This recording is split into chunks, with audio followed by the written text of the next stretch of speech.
आज हम परमेश्वर के वचन से सीखने जा रहे हैं कि परमेश्वर की इच्छा क्या है ना। क्योंकि हम ऐसे परमेश्वर के वचनों को पढ़ते हैं तो हमें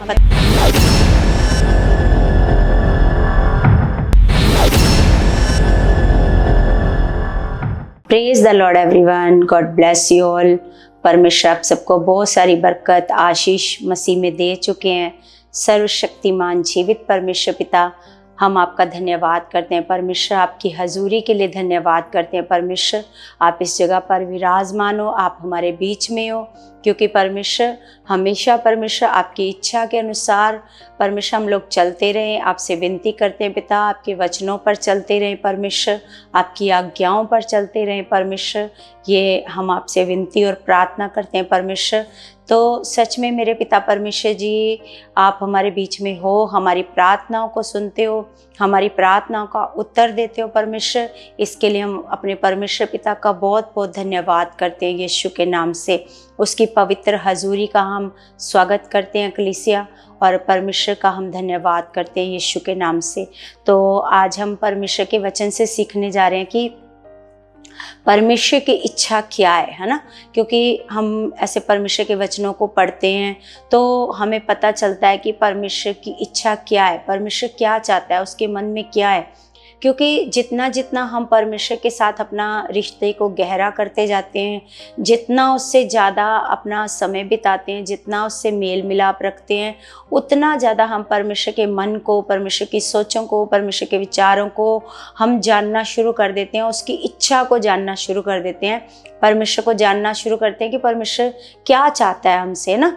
तो सबसे पहले हम एक वचन पढ़ते हैं कलीसिया, रोमियो 12:2 में लिखा है, इस संसार के सदृश ना बनो। तो परमेश्वर सबसे पहले हमसे ये चाहता है कि इस संसार के सदृश ना बनो। जैसे संसार है ना, तो हम जानते हैं संसार परमेश्वर किसको कहता है ना। तो इस संसार के सदृश ना बनो, परंतु तुम्हारे मन के नए हो जाने से तुम्हारा चाल चलन भी बदलता जाए। तो हमारा मन नया कैसे होता है कलीसिया? जब हम परमेश्वर के साथ चलते हैं, परमेश्वर की इच्छाओं को जानते हैं, तो परमेश्वर में जब हम बढ़ना शुरू करते हैं, हम वो करना शुरू कर देते हैं जो परमेश्वर की इच्छा है। जैसा परमेश्वर हमें करने को कहता है, जब हम वैसा करना शुरू कर देते हैं तो फिर हमारा मन बदलना शुरू हो जाता है, हमारा स्वभाव, हमारी सोचें बदलना शुरू हो जाती हैं ना। तो फिर यहाँ पर लिखा है कि इस संसार के सदृश ना बनो, परंतु तुम्हारे मन के नए हो जाने से तुम्हारा चाल चलन भी बदलता जाए, जिससे तुम परमेश्वर की भली और भावती और सिद्ध इच्छा अनुभव से मालूम करते रहो। यहाँ पर परमेश्वर का वचन हमें कहता है, अगर हमें परमेश्वर की सिद्ध इच्छा को मालूम करना है तो उसके लिए एक अनुभव चाहिए। अनुभव कैसे आएगा? जब हम परमेश्वर के साथ अपने रिश्ते को क्या करते जाएंगे, ऐसे मजबूत करते जाएंगे, रोज रोज परमेश्वर की बात को सुनेंगे, उसकी आवाज़ को सुनेंगे है ना, उसके वचनों पर चलना शुरू करेंगे, तो हमारे अंदर एक अनुभव आ जाएगा। वो अनुभव क्या करेगा? परमेश्वर की सिद्ध इच्छा को मालूम करने में हमारी मदद करेगा कि परमेश्वर की सिद्ध इच्छा क्या है। तो सबसे पहले कलीसिया, कैसे पता चलता है कि परमेश्वर क्या चाहता है, परमेश्वर की इच्छा क्या है ना।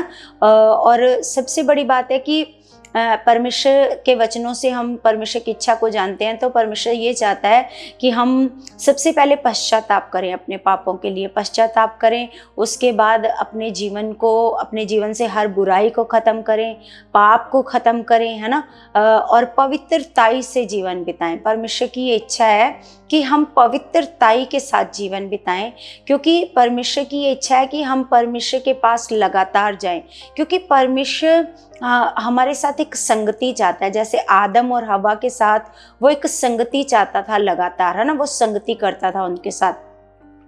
तो इसी प्रकार परमेश्वर क्या चाहता है? परमेश्वर हमारे साथ एक संगति चाहता है लगातार। परमेश्वर ये चाहता है कि परमेश्वर के बच्चे रोज लगातार परमेश्वर के साथ एक संगति को रखें, है ना, परमेश्वर के पास जाएं, परमेश्वर की आवाज़ को सुने, परमेश्वर से बातें करें, परमेश्वर की इच्छा को मालूम करने में बढ़ते जाएं कि पिता की इच्छा क्या है, पिता क्या चाहता है ना। तो इसी प्रकार कलीसिया जैसे जब कोई छोटा बच्चा होता है तो अगर उसका जैसे पापा को कोई काम पसंद नहीं है, वो बच्चा जैसे काम करता है तो उसको कोई पसंद नहीं है, कोई शरारत करता है, कोई गलत काम करता है, तो अगर ऐसे बच्चे को पता होता है कि मेरे पापा को ये वाला काम पसंद नहीं है, तो वो कोशिश करता है कि मैं ये वाला काम ऐसे ना करूं, क्योंकि ये अगर मैं करूंगा तो मेरे पापा मेरे साथ क्या होंगे, गुस्सा होंगे, है ना।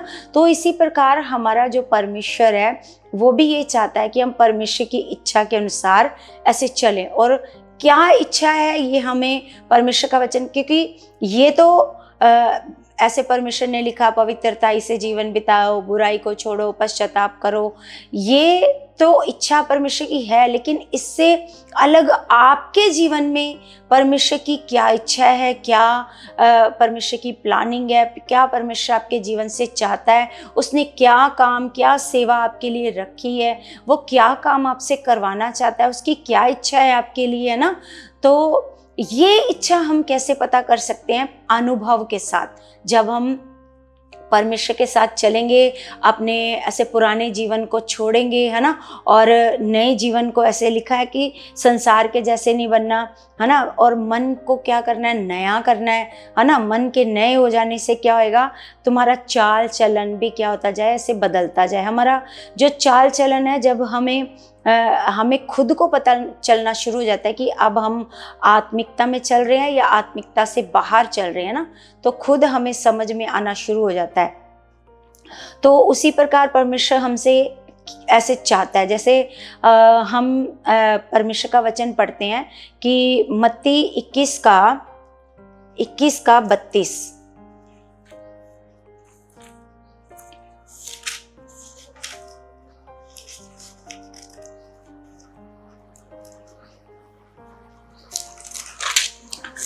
तो यहाँ पर लिखा कि क्योंकि यूहन्ना धर्म का मार्ग दर्शाते हुए तुम्हारे पास आया और तुमने उसका विश्वास ना किया, पर महसूल लेने वालों और वेश्याओं ने उसका विश्वास किया, और तुम ये देखकर भी बाद में ना पछताए कि उसका विश्वास कर लेते। तो सबसे पहले परमेश्वर हमारे जीवन से चाहता है कि हम क्या करें, हम प्रभु यीशु मसीह पर क्या करें, ऐसे विश्वास करें, मसीह के ऊपर क्या करें, ऐसे जो परमेश्वर का भेजा हुआ परमेश्वर का पुत्र है उस पर हम क्या करें, विश्वास करें। तो यहाँ पर परमेश्वर का वचन ऐसे शास्त्रियों से ऐसे उनसे कह रहा है कि महसूल लेने वालों ने अपना मन फिरा लिया और वेश्याओं ने क्या किया, अपना मन फिरा लिया, है ना।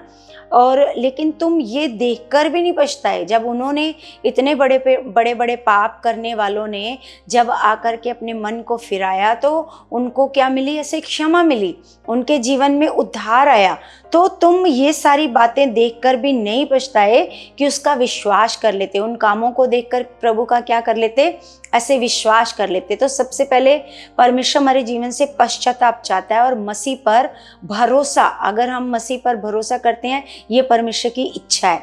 ये भी परमेश्वर की क्या इच्छा है कि हम मसीह के ऊपर क्या करें, ऐसे भरोसा करें।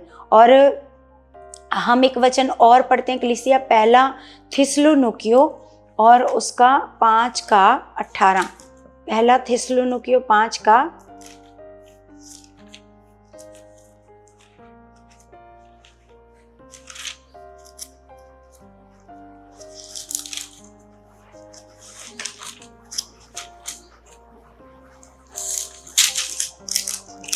यहाँ पर लिखा है कि हमें यहाँ पर परमेश्वर की इच्छा पता चलती है। यहाँ पर लिखा है, हर बात में धन्यवाद करो क्योंकि तुम्हारे लिए मसीह यीशु में परमेश्वर की यही इच्छा है ना। तो हमें हमारे लिए परमेश्वर की क्या इच्छा है यहाँ पर हमें पता चलता है। परमेश्वर कहता है हर बात में क्या करो, धन्यवाद करो, हर बात में क्या करो, धन्यवाद करो। परमेश्वर चाहे कैसा भी समय आपके जीवन में है, कैसा भी हालात आपके जीवन में है, तो धन्यवाद करो, परमेश्वर आप मेरे साथ हो, धन्यवाद। परमेश्वर ये चाहता है कि आप हर बात में बस परमेश्वर को क्या दो, धन्यवाद। जैसे हम अय्यूब के जीवन से देखते हैं कि इतना परेशानी होने के बावजूद, इतने हालात होने के बावजूद भी वो क्या कर रहा है, परमेश्वर का धन्यवाद कर रहा है। तो परमेश्वर की ये इच्छा है, यहाँ पर हमें पता चलता है हर बात में धन्यवाद करो, क्योंकि तुम्हारे लिए मसीह यीशु में परमेश्वर की यही इच्छा है। परमेश्वर की ये इच्छा है कि हर बात में हम क्या करें, परमेश्वर का ऐसे धन्यवाद करें। तो आगे एक वचन और पढ़ते हैं, 4 का पढ़ते हैं 3। तो यहाँ पर परमेश्वर की इच्छा और पता चलती है। क्योंकि परमेश्वर की इच्छा ये है कि तुम पवित्र बनो, है ना।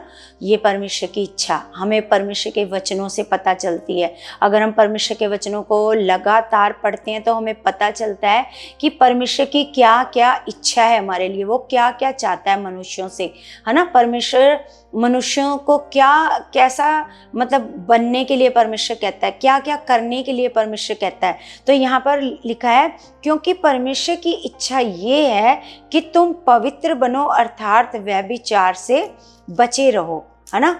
और यहाँ पर परमेश्वर का वचन यही कहता है कि ये परमेश्वर की क्या है, इच्छा है कि तुम क्या बनो, पवित्र बनो और व्यभिचार से बचे रहो। और हम परमेश्वर का वचन पढ़ते हैं, पहला पतरस 2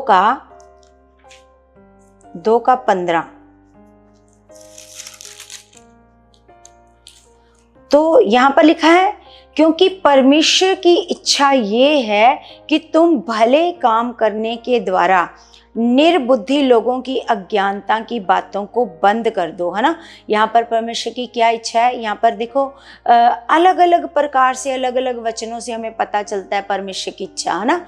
तो अगर हम इन वचनों को नहीं पढ़ेंगे तो हमें कैसे समझ में आएगा कि परमेश्वर की क्या इच्छा है। तो यहाँ पर परमेश्वर का वचन कहता है, क्योंकि परमेश्वर की इच्छा ये है कि तुम भले काम करने के द्वारा, है ना, जब आप भले कामों को करते हो तो निर्बुद्धि लोगों की अज्ञानता की बातों को बंद कर दो। जो निर्बुद्धि लोग हैं, जो परमेश्वर के वचनों को नहीं जानते, नहीं मानते, प्रभु यीशु मसीह पर भरोसा नहीं करते, वो निर्बुद्धि लोग हैं। तो निर्बुद्धि लोगों की अज्ञानता की बातों को ऐसे बंद कर दो। ये किसकी इच्छा है? ये परमेश्वर की इच्छा है। परमेश्वर ये चाहता है हमारे जीवनों से ना। तो परमेश्वर हमारे जीवन से भलाई चाहता है कि हम केवल भले कामों में बढ़ें और बुरे कामों की ओर ध्यान ना दे, बुरे कामों को बिल्कुल ध्यान ना दे, उनसे दूर हो जाएं। और परमेश्वर का वचन हमें कहता है वो बातों को करना भी क्या कर दो, ऐसे बंद कर दो, है ना। उन बातों को जो निर्बुद्धि की बातें हैं, है ना, तो उन बातों को भी क्या कर दो, ऐसे बंद कर दो। क्योंकि हम बार बार अपने मुंह से उन बातों को बोल कर हम खुद ही क्या होना शुरू हो जाते हैं, ऐसे श्रापित होते जाते हैं और परमेश्वर की इच्छा से खुद ही बाहर हो जाते हैं। तो परमेश्वर का वचन हमें बताता है, क्योंकि परमेश्वर की इच्छा ये है कि तुम भले काम करने के द्वारा निर्बुद्धि लोगों की अज्ञानता की बातों को ऐसे बंद कर दो, है ना। तो सोच के देखो परमेश्वर हमसे कैसा जीवन चाहता है, कितना खराई वाला जीवन, कितना पवित्रताई वाला जीवन, है ना। कितना परमेश्वर बुरे लोगों से अलग रहने को कहता है, उनके जैसा बनने को परमेश्वर मना करता है कि संसार के सादृश मत बनो, है ना। ये परमेश्वर की हमारे लिए क्या है, ऐसे इच्छा है। तो हम एक वचन पढ़ते हैं कलीसिया, मरकुस 14 का 46। मरकुस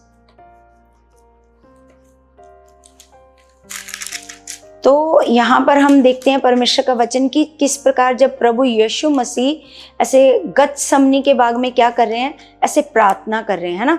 तो जब वो गतसमनी के बाग में प्रार्थना कर रहे हैं, 14 का 36 पढ़ते हैं।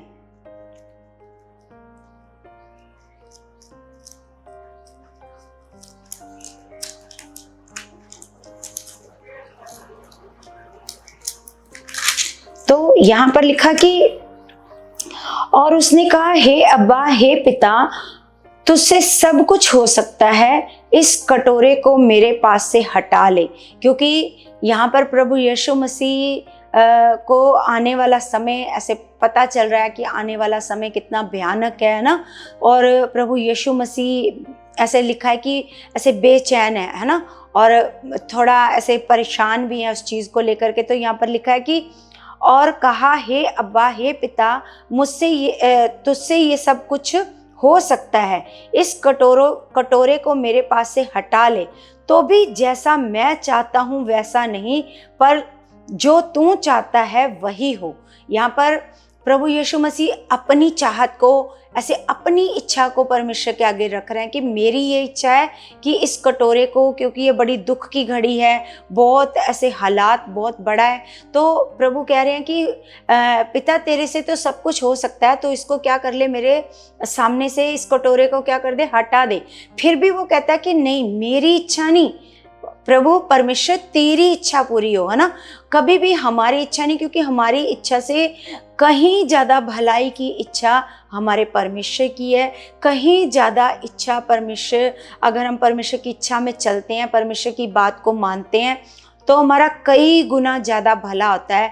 हमें लगता है कि नहीं नहीं, हमें तो ऐसे करना चाहिए, हमें ऐसे करना चाहिए, इसमें हमारी भलाई, लेकिन हमें पता चलता है कि परमेश्वर की इच्छा को अगर हम पूरा करते हैं, जैसा परमेश्वर चाहता है अगर हम वैसा ही पूरा करते हैं, तो सच में उसमें कई गुना ज़्यादा, हमारी सोच से कई गुना ज़्यादा उन परमेश्वर की इच्छा में हमारी भलाई ऐसे छिपी होती है। तो इसलिए हमेशा हम लोगों को कोशिश करनी है कि हमें अपने परमेश्वर की बात को सुनना है, परमेश्वर की इच्छा को पूरा करना है, परमेश्वर के वचन को मानना है। हम परमेश्वर के साथ ऐसे चलें पूरी खराई से, पूरी वफादारी के साथ। तो अपने परमेश्वर का धन्यवाद करते हैं, और सच में परमेश्वर बहुत महान है। और जैसे जैसे हमें परमेश्वर के वचनों को जैसे जानना है, और परमेश्वर में बढ़ना है, और परमेश्वर से प्रार्थना करनी है, हम जैसे जैसे प्रार्थना करेंगे वैसे वैसे परमेश्वर की इच्छा को जानते जाएंगे। जैसे जैसे परमेश्वर में बढ़ेंगे, परमेश्वर के वचनों को, क्योंकि ये सारे वचन जो हम आज पढ़ रहे हैं, यहाँ से हमें पता चलता है कि परमेश्वर की इच्छा क्या है, क्योंकि हर वचन में लिखा है परमेश्वर की ये इच्छा है, परमेश्वर की ये इच्छा है, परमेश्वर ये चाहता है ना। तो परमेश्वर की इच्छा हमें पता चलती है, कैसे पता चलेगी, जब हम परमेश्वर से लगातार प्रार्थना करेंगे। क्योंकि रोमियो 12:2 में शुरू में परमेश्वर ने कहा है कि तुमने संसार के जैसे नहीं बनना, तुमने क्या करना है, तुम्हारा मन नया होएगा। हमारा मन परमेश्वर के में बढ़ने के साथ साथ हमारा मन नया होएगा। हमारे मन से पाप खत्म होता जाएगा, बुराई खत्म होती जाएगी। अगर किसी के प्रति कोई नफरत है, कड़वाहट है, ईर्ष्या है, जलन है, वो सारी चीज़ें हमारी कैसे ख़त्म होती जाएंगी, जब हम लगातार परमेश्वर की हजूरी में जाएंगे, परमेश्वर से प्रार्थना करेंगे, विनती करेंगे कि पिता इन चीज़ों को मेरे जीवन से दूर कर, इन बुराइयों को मेरे जीवन से क्या कर, दूर कर, है ना। जैसे जैसे हम अपना प्रार्थना में रखेंगे परमेश्वर के आगे, तो जैसे हमारे जीवन से बुराइयां, पाप, है ना, ऐसे खत्म होएगा, व्यभिचार खत्म होएगा, पवित्रता यानी शुरू हो जाएगी। पर अपनी सोचों को, ऐसे किसी के प्रति बुरी बातों को अपने दिमाग में रखना, तो ये भी अपवित्रता ही है, अपनी सोचों को अपवित्र करना ही है। अगर हम लगातार परमेश्वर के आगे रखेंगे कि जिस प्रकार दाऊद कहता है, हे परमेश्वर मेरे मन को शुद्ध कर, है ना, और नए सिरे से शुद्ध आत्मा मेरे भीतर ऐसे उत्पन्न कर, है ना। तो क्योंकि उसके मन में भी बहुत सारी ऐसे मन में बहुत सारी पाप आ गया, बुराई आ गई, है ना, किसी को उसने ऐसे मरवा दिया, तो ये बुराई आ गई उसके मन में। तो फिर वो परमेश्वर के सामने जाकर के कहता है कि परमेश्वर मेरे मन ऐसे अंदर क्या कर, ऐसे शुद्ध मन उत्पन्न कर। तो हम भी परमेश्वर से प्रार्थना कर सकते हैं कि पिता इन बुरी सोचों को मेरे अंदर से हटा, मेरे अंदर से खत्म कर परमेश्वर, और एक शुद्ध मन मेरे अंदर उत्पन्न कर परमेश्वर, है ना। तो हम भी प्रार्थना कर सकते हैं, परमेश्वर एक नया आत्मा, एक शुद्ध आत्मा परमेश्वर मेरे भीतर क्या कर, उत्पन्न कर। मतलब हमारे अंदर से जो भी बुराइयां वो खत्म हो, एक शुद्ध मन हमारे अंदर आए, एक पवित्र सोचें हमारे अंदर आए। ये परमेश्वर की क्या है, ऐसे इच्छा है ना। तो ऐसे ही हम परमेश्वर में क्या करते जाएंगे, ऐसे बढ़ते जाएंगे। जितना जितना हम परमेश्वर में प्रार्थना में जाएंगे, परमेश्वर के करीब जाएंगे, परमेश्वर के वचनों को लगातार पढ़ेंगे, तो हमें पता चलता जाएगा कि परमेश्वर की इच्छा ये भी है, ये भी चाहता है परमेश्वर, ये भी चाहता है परमेश्वर, हमारे जीवन से पता चलना शुरू हो जाता है ना। तो इसी प्रकार कलीसिया हम अपने परमेश्वर का धन्यवाद करते हैं और परमेश्वर से प्रार्थना और विनती करते हैं कि परमेश्वर हम आप में बढ़ते जाएं, प्रार्थना में बढ़ते जाएं, आपके करीब आते जाएं, और हमारे अंदर से सारी बुराइयां खत्म होती जाएं। हम लगातार परमेश्वर के साथ एक अपने रिश्ते को क्या करेंगे, ऐसे मजबूत करेंगे ना। तो कलीसिया, मेरा ये विश्वास है कि आज के वचन के द्वारा परमेश्वर ने आपको आशीष दी है, परमेश्वर ने आपको बरकत दी है, परमेश्वर ने आपको बहुत सारा बढ़ाया है। मैं विश्वास करती हूँ कि आज से आपका एक मन होएगा, आप आज से अपना एक रिश्ता परमेश्वर के साथ बनाओगे, पर्सनल रिश्ता, और आप परमेश्वर में बढ़ोगे, परमेश्वर के वचनों को लगातार पढ़ने की एक आदत बनाओगे। ये मेरा विश्वास है, ताकि आप परमेश्वर की इच्छा में ऐसे बढ़ते जाओ, परमेश्वर की इच्छा को समझो, परमेश्वर की इच्छा को जानो और परमेश्वर की इच्छा में ऐसे बढ़ते जाओ ना।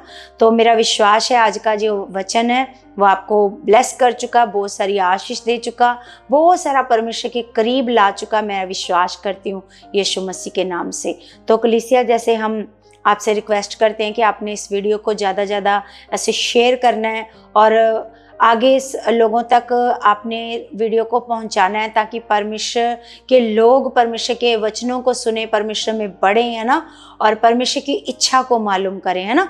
तो आपने इसको सब्सक्राइब भी करना है और आगे आगे शेयर भी करना है। मेरा विश्वास है प्रभु आपको बहुत सारी बरकत और आशीष दे चुके हैं। तो हम सब प्रार्थना में जाएंगे, अपने पिता से प्रार्थना करेंगे, सब अपने हाथों को उठाएंगे। स्वर्गीय पिता, मैं आपका धन्यवाद करती हूँ। स्वर्ग और पृथ्वी के मालिक मेरे पिता परमेश्वर, पूरी कायनात, पूरी सृष्टि के मालिक मेरे सामर्थी पिता परमेश्वर, मैं आपका धन्यवाद करती हूँ मेरे परम पवित्र परमेश्वर। आप महान और सामर्थी परमेश्वर हो पिता, आपके तुल्य कोई और है ही नहीं है मेरे स्वर्गीय पिता परमेश्वर। मेरे जिंदा खुदावन, मैं तेरे बच्चों को तेरे सामर्थी और बलवंत हाथों में सौंपती हूँ परमेश्वर पिता। मेरे महान पिता परमेश्वर जी, पिता परमेश्वर, तेरे बच्चे परमेश्वर आप में बड़े, आपके साथ एक रिश्ता बनाए परमेश्वर, आपके वचनों को लगातार पढ़े मेरे परमेश्वर, ताकि पिता परमेश्वर ये आपकी इच्छा में बढ़ते जाएं, आपकी इच्छा को मालूम करें परमेश्वर। मेरे महान पिता, हमेशा आपके वचनों पर चलने वाले बने परमेश्वर। मेरे महान खुदावन, मैं विश्वास करती हूँ पिता, जो हम प्रार्थना में मांग रहे हैं ऐसा हो चुका मेरे खुदावन।